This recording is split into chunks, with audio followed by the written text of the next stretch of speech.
বকুত ভয়ঙ্কৰ অগ্নিকাণ্ড সম্পূৰ্ণৰূপে জুইত যা গৈছে বকুৰ কোচিং একাডেমি। কামৰূপ জিলাৰ বকুত ভয়ঙ্কৰ অগ্নিকাণ্ডৰ সংঘটিত হয় যোৱা নিশাৰ অচিনাক্ত দুৰ্বৃত্তই জুই লগাই দিয়াৰ সন্দেহ প্ৰকাশ কৰিছে বকুৰ কোচিং একাডেমি। সম্পূৰ্ণৰূপে জুইত যা গৈছে বকুৰ কোচিং একাডেমি। নিশা প্ৰায় 12 মান বজাত সংঘটিত হয় এই ভয়ঙ্কৰ অগ্নিকাণ্ড।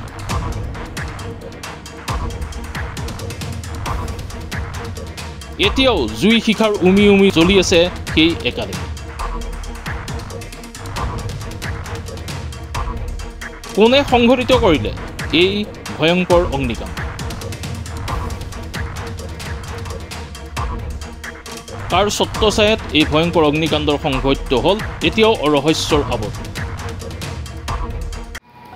এই ক্ষেত্ৰত কি বুলি ক'ম, মই ৰাতিপুৱা যেতিয়া শুনিলোঁ, প্ৰায় 4-5 মান বজাত যেতিয়া শুনিলোঁ, তেতিয়া মোৰ বুকুখন কঁপি উঠিছে, কিয়নো মই যোৱাকালি ৰাতি ইয়াতে থাকি যাম বুলি ভাবিছিলোঁ। কাৰণ আমাৰ বহুতো কাম বাকী আছে।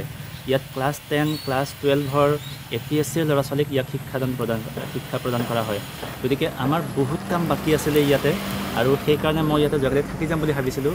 আৰু কিন্তু যোৱাকালি মই কিবা কাৰণত নাথাকিলোঁ। কিন্তু সন্ধিয়া 8 মান বজাত আমি ইয়াৰ পৰা আঁতৰি গৈছিলোঁ। আৰু তাৰ পিছতে সন্ধিয়া মই ৰাতি গম পোৱা মতে যে প্ৰায় 12 মান বজাৰ ভিতৰত চাগে এই ঘটনাখিনি ঘটিছে। মই গম পোৱা নাছিলোঁ, ৰাতিপুৱা গম পালোঁ। যথেষ্ট দুৰ্ভাগ্যজনক কথা। কেৱল দুৰ্ভাগ্যজনক নহয়, এইটো আমাৰ কাৰণে এটা হতাশাজনক কথা। কিয়নো আমি ইয়াত এটা ডাঙৰ কিছুমান প্ৰজেক্ট লৈ পেলাই ইয়াত বহি আছিলোঁ, আমি প্ৰস্তুতি চলাই আছিলোঁ। গতিকে সেইটো বস্তু আমি ইয়াৰ পৰা আৰম্ভ কৰিম বুলি ভাবি থাকোঁতে এইটো ঘটনা ঘটি গ'ল। তাৰোপৰি ল'ৰা ছোৱালীবিলাক ইয়াত মেট্ৰিক পৰীক্ষাৰ ল'ৰা ছোৱালী আছে, হায়াৰ ছেকেণ্ডেৰী ছেকেণ্ড ইয়াৰৰ ল'ৰা ছোৱালী আছে, সিহঁতৰ ফাইনেল এক্সাম আহি আছে। গতিকে এইখিনি অৱস্থাত আমি সিহঁতৰ সেই কোৰ্চটো কেনেকৈ কমপ্লিট কৰিম? সিহঁতৰ শিক্ষাৰ ক্ষেত্ৰতো এটা ডাঙৰ ক্ষতি হিচাপে বিবেচিত হৈছে এই গোটেইখিনি কথা। কাৰণ আমি এতিয়া সিহঁতক পঢ়াব লাগিব, আমি ক'ত এতিয়া পঢ়াম সিহঁতক? গতিকে সেই কথাবিলাক ইয়াত যথেষ্ট আমি গোটেই ছিটুৱেশ্যনটোত আমি যথেষ্ট দুখ অনুভৱ কৰিছোঁ। গোটেই চাৰখাৰ হৈ গৈছে, কিতাপ আমাৰ যিমানখিনি কিতাপ আছিলে পুৰি চাৰখাৰ হৈ গৈছে। ইয়াত ল'ৰা ছোৱালীক বহাবৰ কাৰণে যিখিনি ডেস্ক বেঞ্চ আছিলে আপোনালোকে দেখিছে, চাৰখাৰ হৈ গৈছে। আমাৰ ক্লাছৰুমটোতো ইয়াতে ক্লাছৰুম বুলিবলৈ একোৱেই নাই এতিয়া। গতিকে এতিয়া আমি ক'ত পঢ়াম? গোটেই অৱস্থাটো আমাৰ কাৰণে এটা কি কৰিম কি নকৰিম অৱস্থা এটা হৈ আছে বৰ্তমান।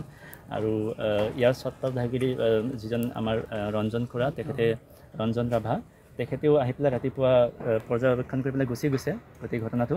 তাৰপিছত মই আহিছোঁ, কাৰণ ইয়াত মই বেছি সময় থাকোঁ আৰু ল'ৰা ছোৱালী ইয়াত অনবৰতে আহি থাকে। আৰু গোটেই পৰিচালনা দায়িত্বটো মেইনলি মই ইয়াত চোৱা চিতা কৰি থাকোঁ তেখেতে নাথাকিলে। আৰু সেইখিনি অৱস্থাত আজি আমাৰ ল'ৰা ছোৱালীবিলাকৰ আজিৰ পৰা আমাৰ ক্লাছবিলাক বন্ধ হৈ যাব। গতিকে সেইসকল ল'ৰা ছোৱালী চিন্তিত হৈ পৰিছে, তেওঁলোকে কান্দি উঠিছে, চকু পানী তেওঁলোকৰ ওলাই গৈছে। কাৰণ এইটো এটা যথেষ্ট যে আমি কেতিয়াও আশা কৰা নাছিলোঁ। আমাৰ যিখিনি গাৰ্জেন আছিলে তেওঁলোকে চিন্তিত হৈ পৰিছে। গতিকে এতিয়া আমি আশা কৰিছোঁ যে প্ৰশাসনে কিবা এটা ব্যৱস্থা ল'লে ভাল আমাৰ কাৰণে। কাৰণ আমি বেলেগ কিবাকিবি ঘটনা যি আছে ইয়াৰ আঁৰত আমি সেইবিলাক কথা গম নাপাওঁ ইমান বেছি। কিন্তু আমিতো ইয়াত কাৰো একো ক্ষতি কৰিবলৈ অহা নাই, আমি ল'ৰা ছোৱালীক শিক্ষাদান কৰিবৰ কাৰণে ইয়াতে বহি আছোঁ। গতিকে সেইকাৰণে আমি ভাবোঁ যে আমি যিহেতু কাৰো ক্ষতি কৰা নাই, গতিকে আমি ইয়াৰ ক্ষতিপূৰণ ডেফিনেটলি বিচাৰোঁ, আমি ন্যায়টো ডেফিনেটলি বিচাৰোঁ। আৰু আমাক অতি সোনকালে যদি এইখিনিৰ ব্যৱস্থা কৰি দিয়ে, অকণমান ধৰক প্ৰশাসনে যদি কিবা এটা হাতত ব্যৱস্থা লয়, তেতিয়াহ'লে আমাৰ কাৰণে যথেষ্ট সহায়ক হ'ব। বকুৰ পৰা Dhanmoni Medhi report, my news any.